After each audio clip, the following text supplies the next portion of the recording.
Hey guys, how we doing? What's going on? It's Chase. It's the Stock Sherpa. It's the Tony Stark of the stock market.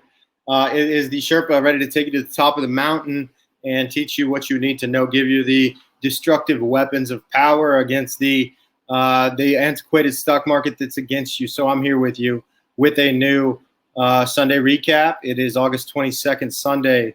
Late burning the midnight oil to get you guys out a newsletter worthy of subscribing, worthy of following, and worthy of calling yourself a bull. That was all off the top, and I am having a great day, and I hope you are too. Glad that football's back, baby. What else? What else is good? Moving into September, hopefully some cooler weather here in Texas. How do we start every day of trading, guys?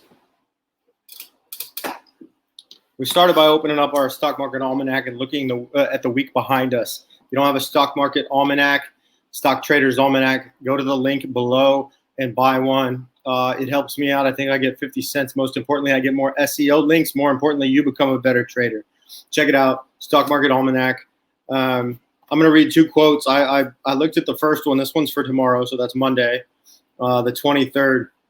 This is cool. This is some shade getting thrown on us by former President Ronald Reagan. I think he said this in 2000, so we'll see what that means. He was about to die anyway. So for the day, the daily reading, if you will, an economist is someone who sees something happen and then wonders if it would work in theory. So as an economist, as one of my greatest passions in the world, that's a little bit of shade. But you know what, Mr. Reagan, I'll take it, Bubba. And I'll trade my ass off and I'll prove you wrong. So what of it? I got another one from last week that I think is rather important. So on this, on these books here, again, I'm not associated with them. They're not a sponsor, but they are great. Expiration week was last week for the month of October. August expiration day, less bullish lately. So of the last 10, 7 of the Dows were down on the Friday following expiration. That was last Friday, right? So that was 2 days ago. That was this past Friday. What happened? I told you to go short. The market popped up. That's a good thing, guys. A lot of haters out there jumping on me about calling a potential short or moving into short and the market going up. That's a good thing. That's what a hedge is. Being able to make money in both is where we really earn our stripes, though, and when we really show our teeth. And straight up, the market's going to show its teeth. I want you guys to be aware of what's going on, what the Sherp is doing. And here's the deal. Let's get to it. Let's jump into it, huh? I can't play any more music, but that means I'm doing something right if YouTube's watching me. So I'm pretty bullish on that. What else am I bullish on? We're going to bring myself out of this and pull this up. Go to everbullish.com. If you're not a subscriber, become a subscriber. It's 100% free. I sell portfolios. I allow you to tip me in the form of a cup of coffee. I've also added PayPal. I found out. Happy that you guys are pointing out what I'm doing wrong here. I didn't know that it was against internet code or etiquette to give out your cell phone number. I don't care. I want to deal directly with people. If they don't want to deal directly with me, that's cool. Go find another channel or use PayPal or do something anonymous. I guess I understand it. And we got to adapt. Good companies adapt and good traders adapt. So I've adapted, got the PayPal on there. And whatever a Discord server is, I'm going to figure that out at some point. But I'm not going to let that stop me from telling you the best information out there on a beautiful Sunday. I'm going to try to keep these shorter, but I'm not going to sacrifice how thorough they should be. Every word should be documented. You all should be listening and paying attention. This shit is gold.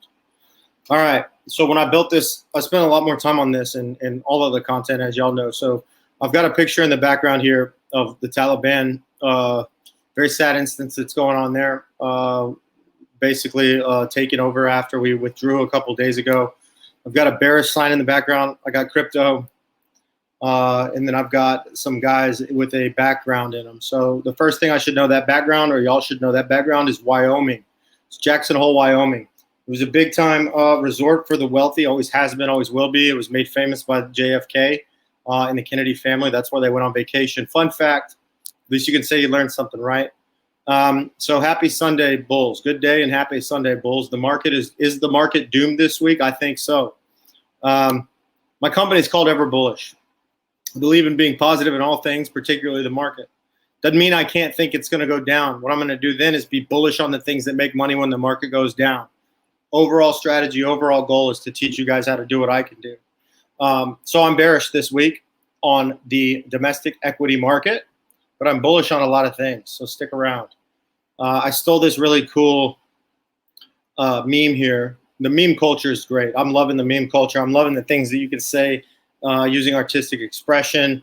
We've got the big bear with his big brawny body dressed up a lot like Clubber Lang and Rocky. We've got Fed representing the smaller America here. He's getting his glasses knocked off, his mouthpieces are flying, and he's got the word taper across his chest. If you watched my last video, do yourself a favor, watch it again. If you didn't pick up on any single thing, this is going to be a compliment to that video, but it's also the Sunday recap, baby. Sherpa, baby. Fed Powell. So, you know, Powell's whole deal here is let's keep pumping steroids into the market, kick the can down the road. I think I'm keeping this apolitical, but I think he's got an incentive to make Biden look good, and Yellen certainly does, and she's the one that invented helicopter money, right? So we've got the helicopter money, and yet again, we've got the bulls trying to beat it up. And the bull has the word Delta variant or Delta across his chest. So that's what he really represents, right? We're throwing punches with inflation. It's just a jab, though. I think that's what's funny here. It's just a jab for inflation. It's not full on, right? And he's got bad news across his chest. And that's what bears do. They just pump bad news into the market. That's what's happening right now. This is from investing.com. I do follow them on Instagram for cool things like this. I never listen to a fucking word they say. You all know rule number 1, follow the Fed. Rule number 2, never, ever, ever, ever listen to anybody but yourself. I get the paradox with listening to me. But I don't even follow news. Y'all probably know that. I don't listen to the news because it can only hurt my perspective. Anyway, inflation is the knockout punch to the stars and stripes is what I wrote underneath that. Keep it moving. The Fed officials will seek to avoid a tantrum as they keep taper talk going at the key summit. For you that don't know, the Jackson Hole Summit is coming up here. It's in a couple days. What's it, the 26th, 25th? It's a weekend summit, I believe. Coming up, it's a symposium essentially where the Kansas City Fed and a couple other Feds get together and they talk about kind of like a symposium on the state of the economy and what they're going to do. And of course, they do this over martinis and expensive hunts and all kinds of lavish things. But basically, the idea and the thought here is that the Fed can keep tensions in the markets running high after stocks reacting negatively to the Fed minutes that were published last week. And it says most members support slowing down bond purchases. Remember, the Fed buys bonds. That puts money into the market. If the Fed buys less bonds, that means less money into the market. So I'm going to take this back. Forget what old President Reagan said. Whatever that grumpy old actor said to us. Economists are important, and that's why. You got to know your economics. The economics are that when the Fed talks about slowing down or tapering the amount of free money that it pumps into the market by buying bonds, things go haywire. Because the next shoe to drop, in theory, is that interest rates go up. Y'all know my opinion on that. I'll keep it moving. The Fed meeting. So basically, this Fed meeting is kind of just like a harbinger in the background that's saying that the markets typically don't like when the old guys that run the country get together and talk about making the country run less smoothly.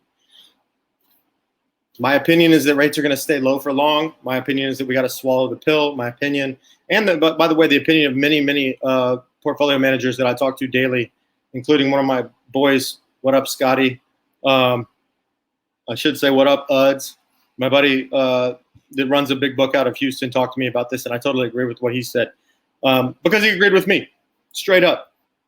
We should have raised rates 3 years ago. We should have raised rates 4 years ago, or at least raised the Fed funds rate and tapered at the same time, but we couldn't do that, and no president wants to have this on their first year. Right, guys? Again, keeping it apolitical, these are just the things that are going on. The market showed its cards last week with the follow the Fed rule still in play. Now following the Senate's bullish move to $1 trillion. So this was kind of last week. The theory was, you'll notice some of this is from last week, but the theory is that the Fed's telling us that they're not doing anything, right? Well, that was last week. Now the Fed's getting back together and having a conversation. This is always scheduled. It's not a big, it's not, a rally around the troops necessarily, but it's a calendar play. Remember, you got to have a calendar. I got mine right here. You got to know what's going on in the market at all times. So the theory is, in my opinion, that the market, particularly when I say the market, I mean domestic equity market, large cap, mega cap, and most importantly, small caps will do poorly this week because everybody's scared shitless. All right, another cool thing that I saw today, so that was CNBC, by the way, American banking giant Wells Fargo. So this was on August 20th. I told y'all I'm watching the market when you're not. on the weekend, Wells Fargo decided to file for a Bitcoin fund. What does this mean? This means institutional money. This means further adoption of Bitcoin. This means further, what's the word? Further credit, further honoring of Bitcoin as a legit currency, guys. So why not follow that instead of buying the same stocks that are being affected the same way from the same people who have one side incentive to keep rates low because they're also invested in domestic equities. Or let me use an alternative. Bitcoin's a perfect alternative. So crypto is getting further, that's what I meant, validated. Crypto is getting further validated with another large company, mega cap, probably the, fourth, fifth biggest bank in the world, if I had to guess. In the U.S., I take back the world, but, top 10 in the world and definitely top 5 in the U.S. So the game plan is just straight this. I wrote this at the beginning. I'm switching it up. The Sherpa's bringing you the best information available, but trying to improve the format every day for every single one of y'all. This thing's taking off like wildfire. My goal is to be of service to traders. I don't like stocks this week. If I'm wrong, throw it at me. I don't like stocks. I wouldn't tell somebody to buy individual stocks this week, so I'm not. If I wouldn't tell you to do it, if I wouldn't do it with my own money, I won't tell you to. Your broker will, though, and he does every single day. And you know who you are because you watch my channel to sound smart to all your customers. The Jackson Hole meeting is fueling taper talks. The Delta variant is spreading colder months ahead. There's a lot of legislation going for, going against. I'm here in Texas, going against. There's all kinds of things that are going on that are further dividing people and, most importantly, lowering sentiment. Oil prices moved lower than I thought, and that sucks because I'm very bullish and very long on oil. And again, I still am, and we'll get a little bit more on that. But when the commodity price moves, I watch it every day, as y'all know. When it moves as far as it did unexpectedly, it's going to cause me to want to do a couple more bearish things, right? To be bullish on the downside by buying ETFs. That's what we're talking. Cash, crypto, and shorty are my plays this week, and that is it. There's nothing else. I'm remaining long and looking to get to 75% of my trading account either on short side, either on cash, or either on Bitcoin. I have some options that you guys followed me on, and I'm going to hang on to them, not just for your posterity, but also because I do believe that I can be wrong. And if I'm wrong, I still want to be able to get out of those at the right prices or make you guys money while we're at it. So if I'm wrong, the longs will hedge the risk of my two favorite sectors. I'm long on LabU, long on LabU options. I'm long on ERX. I'm long on CPE, Devon, all of those. But most of my account inside of the trading account that we use for this one is I got ERX options and I got LabU options. I had SoFi and I sold it. If you're following my Instagram, you see when I sell that. But those are leveraged, and I have options on those being leveraged. So if the underlying is leveraged 3 times, then I've got an option on it that's probably about 6 times leveraged long. With 20% of my portfolio, let's do the math. I get 2% upside in a 1% moving market, roughly on the down, and an up I get 6. Right? You guys with me? What is SRTY? What is shorty? Shorty's a triple on the small caps. So I am playing in the game. I'm just playing on the tails. I'm just on the kind of the fat tails of the normal distribution here. I don't really care about what's in the middle. I don't see a lot of reward for holding long mega cap securities that aren't either super highly volatile to the up and downside tech stocks or energy stocks, or I don't want to be in an industrial right now. I don't care. It doesn't make enough money to even be worth my time. I'd rather go short and then go long. And when I go long, I want to double the leverage, triple the leverage, and in this case, 6 times the leverage. Crypto stocks and proxies. I'm not in any of these, but I leave these for you guys because I know all my bulls out there, and I know that a lot of you have MARA, Marathon Patent Group, Riot, and y'all been killing it on this uptrend and uptick in the crypto space. So if you're holding on to that, Overstock.com is another one. There's plenty. You guys know what they are. Hive Technologies, blockchain, a lot of those stocks that are associated with crypto, I do consider a proxy to crypto. And they do have the possibility of being levered using options and whatnot. So on those, I do still stay long. By the way, note that the Ever Bullish One All Stock portfolio, a month and a half ago, we had our last trade in that portfolio, and we went 10%, depending upon when you bought in, even more into Ethereum. So you're cool. You don't have to deal with all this shit. And I made that call before all this shit happened. So you're fine. We're going to take that thing into the finish line. If things really get bad, we're going to throw a short play into the portfolio to just really crush it over the finish line, step on their neck. Right now, we've already got Vanguard, Goldman, Merrill, and every single managed account out there beat by well over 10%. We have crypto exposure, and we have those sectors that are important, just like I'm talking about here. So get with it. Go buy one. $100. If you're an original bull, you know the email. You've got the promo code to buy it for 75, and you will for the rest of your life, because I'm showing you guys the love. This is me. That's where the video is going to be here in a second. Keep it moving. My current options. I've been told I need to provide transparency, so I'm following suit. These are my options. These are under the water about 60% so. So I'm going to try to find a way to get out of them. Or if I'm wrong and my shorty is going to be down, right, these are going to be up. So that's why it's called a hedge. That's why the word hedge shouldn't scare people. The word hedge fund is not a bad thing. What it means is to be able to profit long and short in most cases, and at least be able to get negative correlations in a third or a fourth or a fifth or a sixth correlation, just like I'm doing. It's not just stocks and bonds and cash anymore. It's alts, it's convertibles, it's preferreds, it's internationals, it's micro caps, mega caps, rotational ETFs. It's everything out there that you don't know about, and your broker has no incentive to tell you about. So here we are. I trimmed the Lab U strikes. So the closest strike that I had was my biggest wager, right? Meaning that whenever you buy close to the time value at the end of an option. So if it's August and I buy in October, but I also have a September, the September is coming up more quickly. If this price moves for me, it's going to move more. If the price moves against me, it's going to move less. So I decided to go and get rid of that LabU 65 that I had on last week's post. So you can go check that out too. And I added shorty, as you can see there. I still got ERX. I'm actually not sweating those. I don't think that oil prices are going to stay low for very long. And if I'm wrong, I'll get out because I'm making money in shorty. I'll buy them back later with the money I made in shorty. I do still like gambling stocks. So if you don't agree with me, but you still want to play the game with a real gamble, buy a gambling company like DraftKings, Pin Gaming, or The Score. I would hold those in any portfolio if I have more than a year or so that I'm looking at it and I want a good long-term hold that will likely beat the market. That's what I would go with. So this is the Friday close. So we're going to take a look at the heat map, right? I got to get a little bit of energy here. Looking at the heat map. Heat map. We got NVIDIA crushed it on Friday. Apple, AMD, really there weren't a lot of big time movers. There's not a lot of dark red here, but there's also not a lot of really dark green. Etsy was up quite a bit. Some of these small ones, BBY's, Bed Bath & Beyond, Aon Hewitt, Berkshire.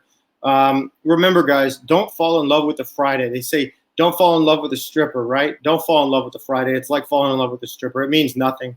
The movements on a Friday should never dictate your feeling of the next week into a portfolio. Most of those trades are computerized, or they're people trying to jump into a position that's sold off hard and they're expecting a dead cat bounce. It can be erased like nothing on Monday. I don't really expect much volume in the market until Tuesday anyway. So just to be on that, this is what the market looked like. I was hoping to see a lot more down here in the healthcare space. I was looking over here at the capital markets space. You know, Wells Fargo was only up 3%, 0.3. Goldman barely moved. Berkshire was flat. This was really just the heavy hitters because the NASI was up so much. All right, here's our earnings whisper. This is a new thing. Remember how we're making videos at least once a week on an earnings call? I'm thinking either Salesforce or Peloton. Salesforce is on Wednesday. Peloton is on Thursday. Do me a favor, help me out with the algorithm, but don't just do it for me. Do it so you can get the best trades on the best stocks, of which has been and is on the Sherpa's list. So remember that. TD is also on Thursday. I don't really love that company. I might even listen to that call. If you want me to listen to that call, I might. I'm still shopping another broker for one of my accounts. But that's what we're at. We got some tech reporting. We got, Palo Alto, Intuit, a little bit of that. Nothing really popping out of me otherwise, except for that Peloton, that Salesforce.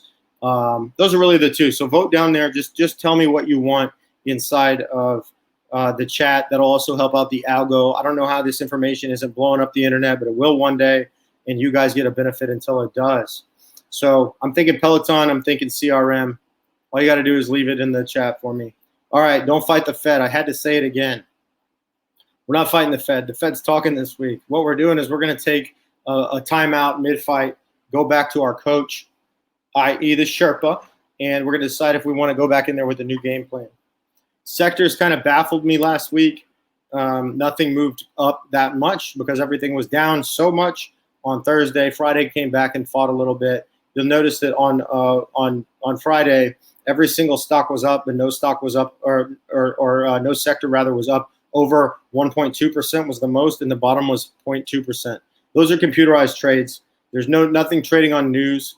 There's nothing trading on anything really very imperative there other than the Fed minutes coming out the day before.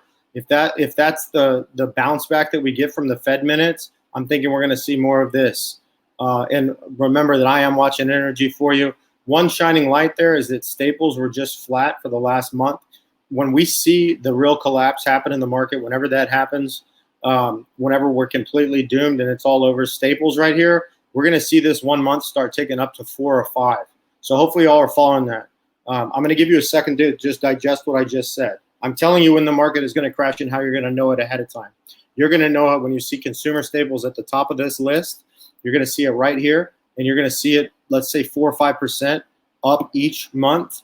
And particularly even in weeks in a row, let's say 4 or 5 weeks in a row, that's when it's time to bail on your tech-heavy and economically sensitive stocks, your small caps. That's when you buy shorty, right? It's like somebody knew what they were doing. This one disgusts me. This is hard to talk about, but it's the truth. Oil moved down. The Sherpa didn't think it was going to. The Sherpa was wrong. Still think that it's going to come back up. If we don't hit 65 in the next month, in a barrel of oil, I will be a monkey's uncle. There's no way that doesn't happen. This was a sell-off that was mostly related to geopolitical issues that we'll talk about here in a second. So staying bullish on ERX. I told you guys I'm showing you my accounts. I'm still holding those options, and I don't mind taking a loss, as you all know. One of these stocks will likely show up in the Ever Bullish one or the Ever Bullish All Stock Portfolio 2022. I will pre-sale that here in a couple months at a very good price for everybody so we can keep this movement going. But the Ever Bullish All Stock 22 portfolio will come out, and I'm looking at adding one of my favorite micro cap energy sector stocks in there. They're just too good to not hold on to. I believe biotech is the most undervalued sector today and maintains staunch bullish stance on LabU as the engine of my swing trade portfolio, edit Avenger. I left that up here so I'd have to get my face rubbed in it. I don't know that I believe in this any longer for the next month. It will be back on. When it's back on, we'll be back in. I'm holding just because I think that, there is a good chance, less than 50%, but there's a chance that I'm wrong on this and I don't make any money on my shorties. So we're holding. And we'll know when we got to bail completely, when we got to give up, when we got to bite the bullet, and we got to just turn the other direction and play defense only. Right now, we're not there yet. This is kind of like 20-yard line, 25-yard line. You got a great kicker. You got a power back, and the defense doesn't know what's happening because the clock is running down. The ball's still in your court. You could still score the touchdown, but if we get deeper into the downs, we get to 4th down and 12, we're going to kick a field goal. Why not, right? Okay, I took that way too far, but you got to deal with that. That's what the Sherpa does, baby. The Bill Belichick, the Steve Sarkisian. Trying to think of S's. Who else? Spurrier. The Spurrier of the stock market. Edit dip trade. Not this week, but it will be soon. Avenger. All of those pronunciations are still a good YOLO trade, but don't buy it this week. QS, still a good buy. I actually might even say to buy that this week if we get a sell-off like I think we will. It'll just be a nibble. It won't be a full bite. We might just sprinkle a little bit on it. So I talked about the news, right? I've talked about what's going on. I talked about the Fed. We've talked about Jackson Hole. I made a small mention about the geopolitical risk behind what's going on in the world right now. As we speak, Air Force One is on the way to Southeast Asia to kind of intervene with what's going on with the Chinese government potentially invading Taiwan. I feel like it's a broken record. We've heard that thousands and thousands of times. And it seems to be that there's some action going on. Who knows what's going to happen?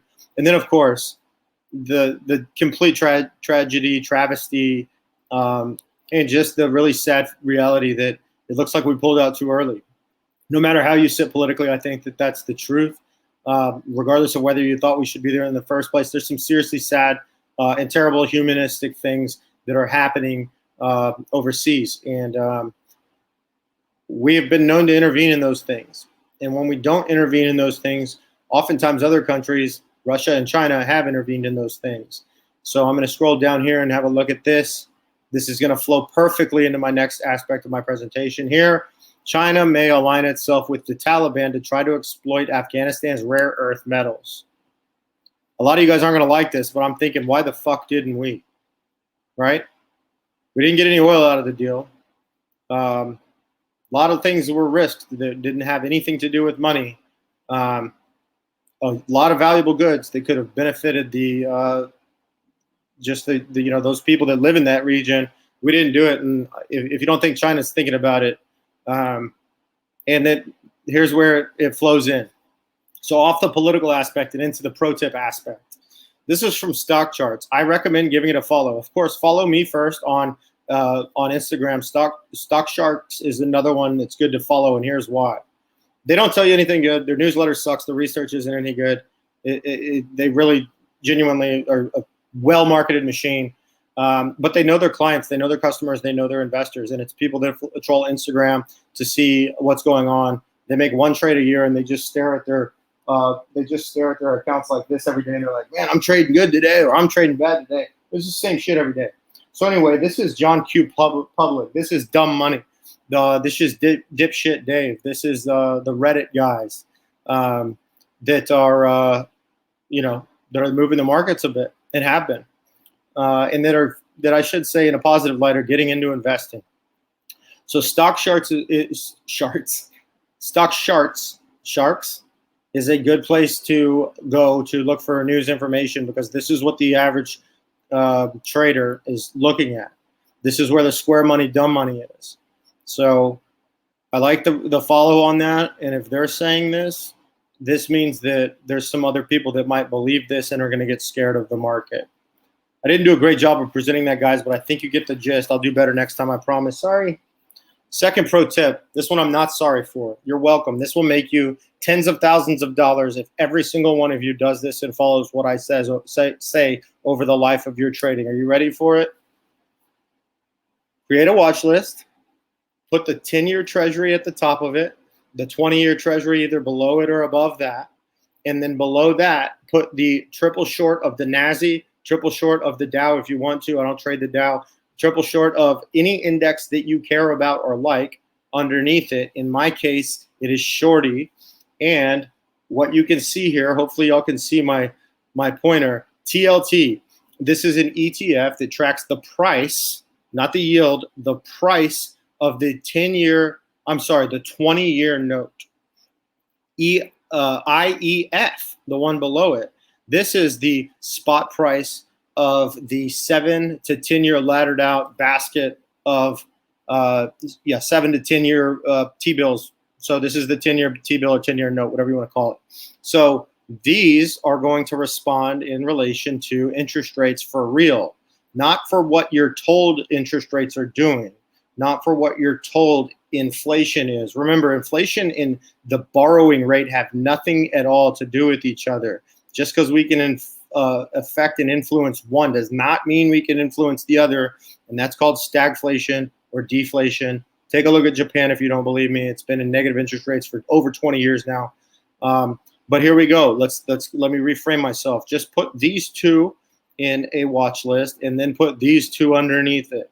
When you're looking at your stocks, playing around, when you're sitting on the toilet, when you're sitting in traffic, when you're telling your buddies at the water cooler what a good trader you are, right after you told them to follow my investment portfolios and throw $100 at the Sherpa and beat the market and stick it to the man. I want you to do this too. And just notice the correlation. So let's think.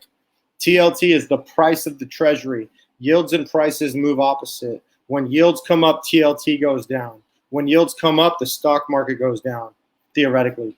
In my case, in my explanation, it will. And when the stock market goes down, SQQQ and SRTY, most importantly, shorty, our baby, our defense, our sand wedge of our portfolio, That's what shorty is. You don't use your sand wedge much, but when you're in the really tall grass, or when you're stuck up against the lip of a bunker, it's nice to have. That's what we're doing here. So the point is, when TLT goes down in value, that means rates are going up. So when TLT and IEF go down in price, so when you see these as red, you're going to see shorty and SQQQ going up the other direction. And that's how you tell people I could stay fully invested in the market and know when the market's going to turn against me. You got it? You're welcome. Hallelujah. Amen. I'm the Sherpa, not the minister. Here we are. Best bets. I sound like a broken record. I'm telling you again. SRTY, the Fed, rates, sentiment, geopolitical. Ethereum, my favorite of the cryptos. My favorite ETF is the Grayscale Ethereum Trust. It's going to go on a tear. We've said it before, and we're going to say it again. DeFi is really the way to go. Geopolitical risk, where you're going to put your money. You want to go buy gold that's not really worth anything, and dumb investors think that it is. Do you want to hold the dollar? Do you want to maybe own some Swiss franc, or maybe own some ADRs denominated in the Swiss franc? Do you want to go through all that hassle? Do you even know how to do that? No, you buy Ethereum, you sit down, you smile, you shut up, and you have a Coke. Same thing with GBTC. It's this easy, guys. Let it be an easy trade. It's a square trade. It's DeFi. It's hedged with inflation, and also institutions. I just told you about Wells Fargo. So just off the top of my head, I can think of probably 25 companies and at least 15 investment brokerage firms that are creating their own ETF so that they can commoditize this like I've been telling you, you can too. I love it. And don't ever forget that cash is king. So keep some cash in your portfolio if you want to. I don't like holding cash just because I can make these trades, but it's fine to have it there, and you're going to appreciate it on the days that you need it. This ain't going to last forever. I'm hoping it's a quick flip turnaround. But I am speaking with conviction because I'm feeling it with conviction, and that's just the level of integrity that I have here and want to show you guys. This is the chart on Ethereum at the top, and this is the chart on Bitcoin here at the bottom. If you look at those charts, you tell me which direction is going. If you gave this to a 5-year-old kid, tell him what direction, ask him what direction it's going to go. If you flip this chart upside down, this is a stock that you would sell. It's that easy. It's right in front of you. We talked about MACD earlier, how they're converging. They're still converging. We talked about the histograms, still flat on the histograms. Love that. So this is a repost again. If you want to buy and beat the market for the 4th straight week, telling you ahead of time, just buy Ethereum. Okay. If you'd like to help Ever Bullish with this different approach, if you'd like to trade like I trade or invest, even in an IRA, even in a hold-only portfolio, even in a dividend portfolio, even a mutual fund portfolio inside of a Fidelity 401k account, you can buy one of my portfolios and start beating the market and taking the, let's say, the laser pointer away from the institutions that just don't care about you. You're the cat jumping against the wall trying to catch the laser pointer. Sick analogy, right? I'll do better. Results are the only things that matter. Go to my website, check out the results and bonus content, guys. What do? I always give you an option at the end of every video. The best option trade for the Sherpa this week, cash. If you're going to trade options, just don't. Just keep it in cash. There's the options they're going to make money. I'm already holding on to. The certainty that you'd have to be buying options this week, particularly long options, I should say, is just, it's not there. I don't want any of my followers getting bit. I'd rather you miss out on the opportunity. No FOMO. So hold cash. Cash is king. Don't ever forget that. And again, chase Ever Bullish. My mission is to make you a better investor. My mission is to become the best trader and YouTube guy that I can possibly be. Straight up, heartfelt. The way this channel's grown has been incredible. It ain't going anywhere.